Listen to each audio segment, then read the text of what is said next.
இப்ப நான் இந்த வீடியோல சொல்ல போற ஒரு ஸ்டோரி வந்து தமிழ்நாட்டுல நடந்த ரொம்ப ஒரு கொடூரமான ஒரு துயர சம்பவம். அது என்ன அப்படின்னா, ஒரே நாள்ல ஒரு பழங்குடியினர் கிராமத்துக்குள்ள 600க்கும் அதிகமான அரசு அதிகாரிகள் வந்து அந்த கிராமத்துக்குள்ள போறாங்க. அப்படி போறவங்க அந்த கிராமத்துல இருக்கக்கூடிய வீடுகளை அடிச்சு நொறுக்குறாங்க. அங்க இருக்கக்கூடிய ஆண்களை வந்து ரொம்ப கடுமையா தாக்குறாங்க. அதாவது உயிருக்கே போராடுற அளவு தாக்குறாங்க. பெண்களை வந்து பாலியல் ரீதியான துன்புறுத்தலுக்கு ஆளாக்குறாங்க. இந்த ஒரு துயரச் சம்பவம் நடந்தது நம்ம தமிழ்நாட்டுல தான்.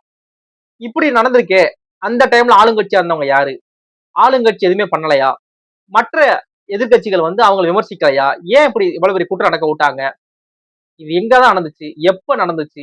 அப்படின்னு தெரிஞ்சுக்கணும் அப்படின்னா, இந்த வீடியோ ஃபுல்லா பாருங்க. ரொம்ப டீட்டெயில்டா, ரொம்ப கிளியரா சொல்றேன். ஓகேவா? வணக்கம். நான் ஆனந்த். நான் சொன்னோம்ல, இந்த பழங்குடியின கிராமம். இந்த பழங்குடியின கிராமம் என்ன அப்படின்னா, தர்மபுரி மாவட்டத்துல சித்தேரி மலை அப்படிங்கிற மலை பக்கத்துல இருக்கக்கூடிய ஒரு பழங்குடியின கிராமம் தான் வாச்சாத்தி. இந்த வாச்சாத்தியில ஜூன் 20 1992 அன்னைக்கு வந்து 600க்கும் அதிகமான அரசு அதிகாரிகள், வருவாய்த்துறை அதிகாரிகள், வன அதிகாரிகள், அப்புறம் காவல்துறை அதிகாரிகள், இந்த அதிகாரிகள்லாம் அந்த கிராமத்துக்குள்ள போறாங்க. எதுக்காக போறாங்க அப்படின்னா, அந்த கிராமத்துக்குள்ள வந்து சந்தன கட்டையை கடத்துறாங்க அப்படிங்கிற மாதிரி கம்ப்ளைண்ட் வருது போல. அதை விசாரிக்கிறதுக்காக என்கொயரிக்காக உள்ள போறாங்க. அப்படி போறவங்க அந்த மக்களோட வீடுகளை வந்து அடிச்சு நொறுக்குறாங்க. அவங்க வச்சிருக்கிற அந்த உணவுப் பொருட்கள் இருக்குல்ல, அதெல்லாம் கொட்டி நாசக்காடாக்குறாங்க. இந்த கர்ணன் படத்தோட கிளைமேக்ஸ்ல பண்ணுவாங்கல்ல, போலீஸ் வந்து வீட்டுக்குள்ள போய் ஃபைல கிழிக்கிறது இந்த மாதிரி பண்ணுவாங்கல்ல, அது எல்லாமே அந்த டைம்ல நடந்த ஒரு உண்மை. ஓகேவா? அப்படி பண்றப்ப இதை ஏன் எதுக்குன்னு கேள்வி கேட்ட ஆண்களை வந்து அடிச்சு ரொம்ப கொடுமையா அடிச்சிருக்காங்க. அவங்களுக்கு வந்து இதுல இருந்து எப்படி பொழைக்க போறாங்க அப்படிங்கிற அளவு அடிச்சிருக்காங்க. ரொம்ப காட்டு மிராண்டித்தனமா.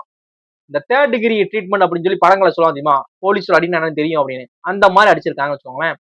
அப்புறம் அங்க இருந்த பெண்கள்ல ஒரு 18 பெண்களை பாலியல் ரீதியான துன்புறுத்தல் பண்ணியிருக்காங்க.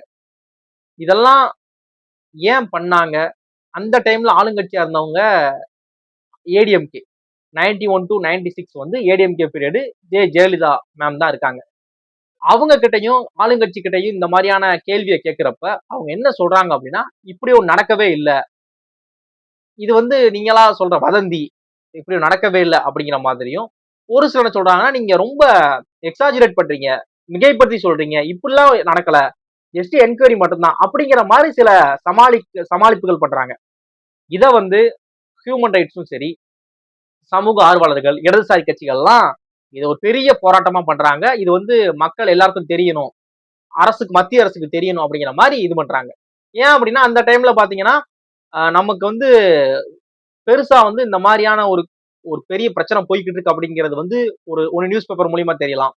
இல்ல டிவியுமே யாராவது ஒரு ஆள் வீட்டுல ரொம்ப ரேர் தான் 92லாம்.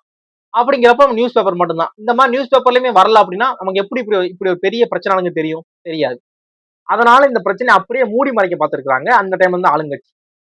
இத வந்து இந்த போராட்டக்காரர்கள், இடதுசாரி கட்சிகள், ஆஹ் ஆஹ் சமூக ஆர்வலர்கள், அப்புறம் ஹியூமன் ரைட்ஸ் மனித உரிமை ஆணையம், இவங்க எல்லாருமே பயங்கர போராட்டங்கள் பண்ணி மத்திய அரசு கிட்ட கொண்டு போறாங்க.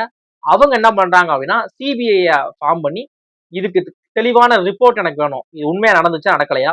நடந்துச்சு அப்படின்னா யார் யார் குற்றவாளிகள்? எதுக்காக அப்படி பண்ணாங்க அப்படின்னு ரொம்ப டீடைல்டான எனக்கு ஒரு சார்ஜ் ஷீட் ஃபைல் பண்ணணும் அப்படிங்கிற மாதிரி அவங்க அனுப்புறாங்க. அவங்க எல்லா பக்கமும் என்கொயரி பண்ணி எல்லாரையுமே என்கொயரி பண்ணி எல்லாம் கன்ஃபார்ம் பண்ணதுல கிட்டத்தட்ட 269 பேர் மேல சார்ஜ் ஷீட் ஃபைல் பண்றாங்க. இந்த சார்ஜ் ஷீட் என்ன அப்படின்னா, கோர்ட்ல சப்மிட் பண்றதுக்கு முன்னாடி அவங்க ரெடி பண்ற ஒரு இது. பேர் என்ன? என்ன தப்பு பண்ணாங்க?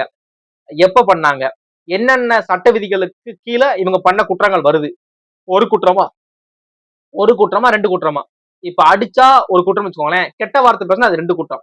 அது வேற லா. அப்படிங்கிறப்ப எந்தெந்த சட்ட விதிகளுக்கு கீழ வராங்க அப்படிங்கிறத எல்லாமே டீடைல்டா பண்ணி 269 பேருக்கு சப்மிட் பண்றாங்க கோர்ட்ல. இவங்களுக்கான தீர்ப்பு 2011ல கிடைக்குது. 269 பேர் மேல அதிகாரப்பூர்வமா ஆதாரத்தோட இவங்க தான் குற்றவாளி. ஏன்னா நம்ம 600 பேருக்கு மேல ரெக்கார்ட் எல்லாம் சொல்றாங்க சில பேர். ஆனா 269 பேர் மேலதான் அவங்க தான் வந்தாங்க அப்படிங்கிறதுக்கான அதிகாரப்பூர்வ ஆதாரங்கள் இருக்கு.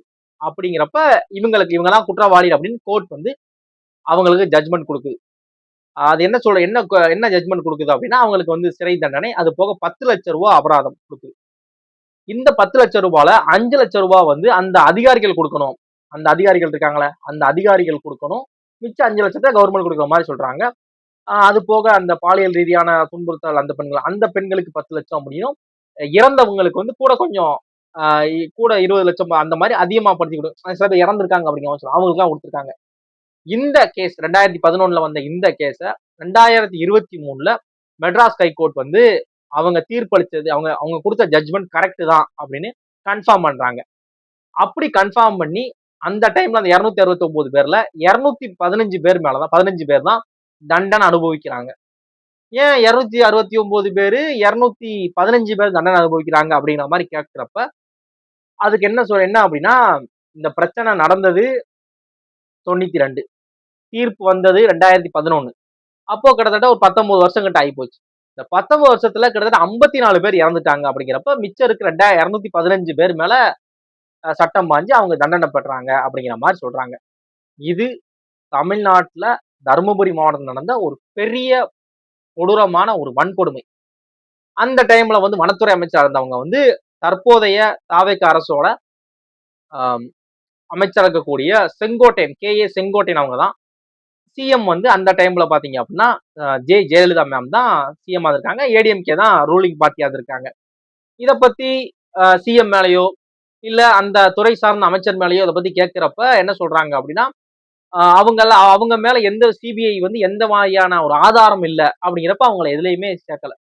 இவங்க இந்த 269 பேருக்கு மேலே ஆதாரம் இருக்கு, இவங்க தான் பண்ணாங்க அப்படிங்கிறதுக்கான சாலிடான எவிடன்ஸ் இருக்கு அப்படிங்கிற பட்சத்துல இவங்க மேல சார்ஜ் ஷீட் ஃபைல் பண்ணி கோர்ட்ல சப்மிட் பண்ணிருக்காங்க. மித்த முதலமைச்சர் மேலேயோ அந்த துறை சார்ந்த அமைச்சர் மேலேயோ எந்தவித நடவடிக்கை எடுக்கல அப்படிங்கிறாங்க. அது போக அந்த மாவட்டத்தோட கலெக்டர், மாவட்ட ஆட்சியர், அப்புறம் எஸ்பி, மாவட்ட காவல் கண்காணிப்பாளர் எஸ்பி, அப்புறம் டிஎஃப்ஓன்னு சொல்லுவாங்க, டிஸ்ட்ரிக்ட் ஃபாரஸ்ட் ஆபீஸ்ன்னு சொல்லி வனத்துறையில ஒரு அந்த மாவட்டத்துக்கான தலைவர் மாதிரி ஒருத்தவங்க இருப்பாங்க, ஹெட். இவங்க 3 பேருக்கும் துறை சார்ந்த கடுமையான நடவடிக்கை எடுக்கணும் அப்படிங்கிற மாதிரி கவர்மெண்ட்டுக்கு வந்து கோர்ட்ல இருந்து இது பண்ணி ரிக்வெஸ்ட் பண்ணிருக்காங்க, ஆர்டர் போட்டிருக்காங்க. இப்படிதான் அந்த பிரச்சனை நடந்திருக்கு, முடிஞ்சிருக்கு. ஓவராலா என்ன தெரியுது அப்படின்னா, தமிழ்நாட்டுல இப்படி ஒரு வார்த்தை, இந்த வாச்சாத்திங்கிற வார்த்தையவே எனக்கு இப்பதான் தெரியும். இத்தனை வருஷத்துல எனக்கு இது வரைக்கும் தெரியவே தெரியாது. செங்கோட்டையன் அவர்கள் வந்து டிவிக்கேல ஜாயின் பண்றாங்க அப்படிங்கிறப்ப இந்த செங்கோட்டையன் அவங்க எனக்கு தெரிஞ்சு செங்கோட்டையன் அவர்கள் வந்து கல்வி அமைச்சர் இருந்திருக்காங்க ஏடிஎம்கே பீரியட்ல. 2016 டு 2021 காலகட்டத்துல கல்வி அமைச்சராக இருந்தவங்க செங்கோட்டையன் அவர்கள்.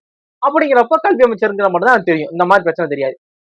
ஆனா நிறைய இது வந்து இந்த வாச்சாத்தி படுகொலையோட சூத்திரதாரி அப்படின்னு இவங்களை நிறைய பேர் சொன்னவங்க இது என்ன ஏதுன்னு அப்படி யோசிச்சு படிச்சு பாக்குறப்ப இவங்கதான் அந்த நேரத்துல துறை சார்ந்த அமைச்சர் இருக்காங்க.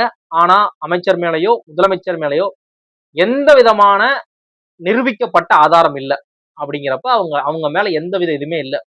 ஆனா இது வந்து அந்த ஆட்சியில் நடந்த ஒரு பெரிய களங்கம், அந்த ஒரு இவங்க ஆட்சியில் நடந்தது.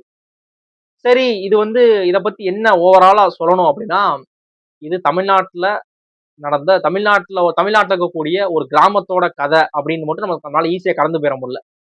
ஏன் அப்படின்னா, ஒரு அதிகாரம் வந்து தப்பா யார் கையில போகுதோ, ஒரு அதிகாரம் ஒரு பவர் வந்து தவறான ஆளுகள் கிட்ட போகிறப்ப இந்த மாதிரியான சாமானிய மக்கள் பாதிக்கப்படுவாங்க அப்படிங்கிற எடுத்துக்காட்டு இந்த கிராமம் வாச்சாத்தி. அது மாதிரி இந்த வாச்சாத்தி வந்து கிட்டத்தட்ட 97 நடந்திருக்கு. இப்ப பாத்தீங்க அப்படின்னா கிட்டத்தட்ட 30 வருஷத்துக்கு மேல ஆயிருச்சு. ஆனாலும் அந்த கிராமத்துல பட்ட காயம் இன்னும் வடுவாத்தான் இருக்கு அப்படிங்கிற மாதிரி சொல்றாங்க. அந்த பகுதியில தர்மபுரி அந்த பகுதியில இந்த விஷயத்தை தெரிஞ்சவங்க வந்து இதை ஒரு களங்கமா தான் பாக்குறாங்க. வாச்சாத்தி ஐயோ பாவமே, எப்படி ஒரு கொடுமை அப்படிங்கிற மாதிரி. இங்க நம்ம நிறைய நிறைய படங்கள்ல வந்து இந்த மாதிரியான விஷயங்கள், நிறைய தெரியாத விஷயங்கள் வந்து படத்து மூலியமா கொண்டு வராங்களே, இந்த மாதிரி இதெல்லாம் எனக்கு தெரியாது, இப்பதான் தெரியும். ஆனா படிச்சு பாக்குறப்பவே ரொம்ப கொடூரமா இருக்கு. ஒரு கவர்மெண்ட் ஆபீசர்ஸ்க்கு வந்து எவ்வளவு தைரியம் இருந்தா இந்த மாதிரி ஒரு கிராமத்துக்குள்ள போய் அங்க இருக்கிறவங்களை அடிச்சு வீடெல்லாம் இடிச்சு அங்க இருக்கக்கூடிய பெண்களை வந்து பாலியல் ரீதியான துன்புறுத்தல் பண்ணி அப்படி விசாரிக்க முடியும்? அப்ப அப்ப அப்ப அப்ப எவ்வளவு தைரியம் உங்களுக்கு கவர்மெண்ட் ஆபீசர்ஸ்க்கு? நம்ம வேலை போயிரும், நம்ம மேல சட்டம் பாயும், நம்ம எப்படி அதாவது அவங்க அவங்க பண்ற குற்றத்தை நம்ம என்ன பண்ணிடுவாங்கிற தைரியமா அப்படிங்கிற மாதிரி ஒரு கேள்வி வருது. ஆளுங்கட்சி ஏன் இவங்களை கண்டிக்கவே இல்லை அப்படிங்கிற மாதிரி வருது. ஏன் ஆளுங்கட்சிக்கு போகல, ஆளுங்கட்சி ஏன் வந்து சமாளிச்சாங்க அப்படிங்கிற மாதிரி நிறைய ஊடகங்கள் என்ன சொல்றாங்க அப்படின்னா, அந்த நேரத்துல ஆளுங்கட்சி சமாளிச்சாங்க, இப்படிலாம் நடக்கல அப்படின்னு அவங்க சமாளிச்சாங்க அப்படிங்கிற மாதிரி சொல்றாங்க. இதுதான் வாச்சாத்தி படுகொலை, வாச்சாத்திங்கிற ஒரு கிராமத்தோட அழுகுரல் அப்படிங்கிறது. இந்த வீடியோ உங்களுக்கு தெளிவா புரிஞ்சா புரியல அப்படிங்கிறதும், இப்பதான் இப்படி ஒரு விஷயம் நடந்தது எனக்கு தெரியும் அப்படின்னா, இந்த வீடியோவை உங்க ஃப்ரெண்ட்ஸ் அண்ட் ஃபேமிலிக்கு ஷேர் பண்ணுங்க. திரும்ப இப்படி ஒரு விஷயம் நடக்கவே கூடாது தமிழ்நாட்டுல அப்படிங்கிறதுல எல்லாருமே ரொம்ப உறுதியா இருக்கும். தேங்க்ஸ் ஃபார் வாட்சிங்.